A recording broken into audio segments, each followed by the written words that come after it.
విజయనగరం జిల్లా కొత్తవలస మండల కేంద్రంలో అప్పన్న దొరపాలెం గ్రామంలో గ్రామసభ తహసీల్దార్ నీలకంఠరావు ఆధ్వర్యంలో జరిగింది. ఈ కార్యక్రమంలో ఎస్కోట శాసనసభ్యురాలు శ్రీమతి కోళ్ల లలితా కుమారి మరియు ఆర్డీఓ దాట్ల కీర్తి పాల్గొన్నారు.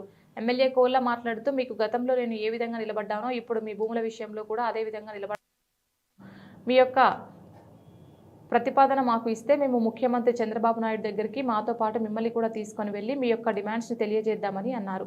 ప్రభుత్వం చేపడుతున్న అభివృద్ధికి మనం అందరం ఏకాభిప్రాయంతో సహకరించుకుంటూనే మన ప్రాంతాలు మరియు మన కుటుంబాలు బాగుంటాయని, రాజకీయాలు అనేవి శాశ్వతం కాదని, మన ప్రాంత అభివృద్ధిని మాత్రమే శాశ్వతమని తెలిపారు. కార్యక్రమం కాస్త గందరగోళంగా జరిగినప్పటికీ చివరికి ప్రతిపాదనలో గ్రామస్తులు చెప్పిన షరతులన్నీ ఆర్డీఓ దాట్ల కీర్తి సమక్షంలో గ్రామస్తులు సంతకాలు పెట్టడం జరిగింది. ఈ కార్యక్రమంలో అప్పన్న దొరపాలెం సర్పంచ్ రాములమ్మ, ఎంపీటీసీ ఉగ్గిన గురుజీ, గ్రామస్తులు నరసింగరావు, గిరి నాగరాజు, పైడిరాజు తదితర యువత, 5 మండలాల పోలీస్ సిబ్బంది, పంచాయతీ సెక్రటరీలు, వీఆర్ఓలు తదితరులు పాల్గొన్నారు. మనం ఆర్థికంగా మనకు తోడు ఎవరు ఉండరు, ప్రభుత్వాన్ని నష్టపరిచిన వాళ్ళం అవుతాం. ఇవాళ ఈ రాజకీయాలు అనేవి మాకు శాశ్వతం కాదు. ఇవాళ మీరు శాశ్వతం, మన అభివృద్ధి శాశ్వతం. ప్రభుత్వాలు ఇచ్చే ఫలసాయాలతో మీరు ఆర్థికంగా బాగోవడం శాశ్వతం. ఇంకా మన కాళ్ళ మీద మనం నిలబడి ఆర్థికంగా బాగోవడానికి కూడా ఇది ఒక వేదిక, ఇది ఒక అవకాశం. అన్ని ప్రాంతాల్లో మన నియోజకవర్గంలో వచ్చాయండి, మీరు ఆలోచించండి. మన ప్రాంతంలో శాంక్షన్ వచ్చింది, ఇది ఒక అదృష్టం. మన ప్రాంతం రోడ్లు వెడల్పులు అవుతాయి. మన ప్రాంతంలో ఎన్నో వ్యాపారాలకి శ్రీకారం చుట్టచ్చు. చిన్న మనం ఆర్థికంగా బాగోవడానికి ప్రాంతం అంతా కూడా చిన్న చిరు వ్యాపారాలు పెట్టుకోవడానికి కూడా భవిష్యత్తులో బాగుంటాయి. ఇంకా ఏమొస్తాయో మనం కూడా ఆలోచించాలి. ఏది ఏమైనా నేను మీ అందరినీ కోరేది, ఇవాళ ప్రభుత్వ అధికారులతో పాటు నాకు మీకు కూడా మన కూటమి ప్రభుత్వంలో బాధ్యత ఉంది. ఇక్కడ యువత ఉన్నారు, ఆలోచించండి. మీకు తెలుసు, ఇది రావడం వల్ల మన ప్రాంతం కూడా అభివృద్ధి చెందుతుంది. కొత్తవలస మండలం వైజాగ్లో ఇప్పటికే కలిసి ఉంది.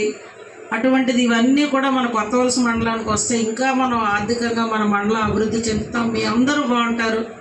నేను మీకు అప్పుడు ఇప్పుడు ఒకే మాట చెప్తున్నాను.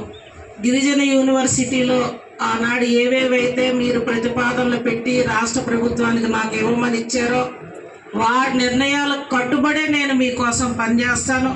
సుమారు 178 మంది 179 ఎకరాల చిల్లర ఆనాడు మీ అందరూ ముందుకొచ్చి గిరిజన యూనివర్సిటీకి ఇచ్చారు. తప్పకుండా ఆ దశగా నేను ఆ పేర్లు రికార్డు అంతా, పాత రికార్డు అంతా కూడా ఇక్కడే ఉంది. మీరు వచ్చి ఒకసారి చూసుకున్నామన్నా మన ఎంఆర్ఓ గారు కానీ, ఆర్డీఓ మేడం గారు కానీ, వీఆర్ఓలు కానీ ఇక్కడ మీకు తెలియపరుస్తారు, చూపిస్తారు. ఇది మన అందరి బాధ్యత. దయించి అందరూ సహకరించండి, మన ప్రాంతం బాగుంటుంది. మీకు ఏవైతే మాట ఇచ్చానో ఆ మాటకే ఇవాళ ఈ శాంక్షన్స్ కోసం మనం గ్రామ సభ పెట్టి తీర్మానం పైకి పంపితే చంద్రబాబు గారు, సీఎం గారు, మోడీ గారికి పంపాలి. అక్కడి నుంచి శాంక్షన్ వస్తుంది.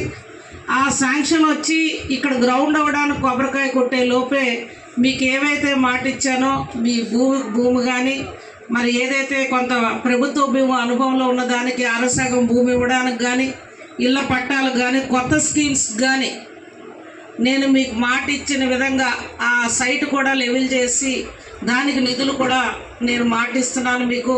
ఎన్ఆర్ఈజీఎస్లో వెంటనే నేను ఆ నిధులు కలెక్టర్ గారికి చెప్పి శాంక్షన్ చేయించి పనులు కూడా ప్రారంభిస్తానని మీరు అనుమతి ఇచ్చి వెంటనే ఇది సీఎం గారికి నేను వారంలో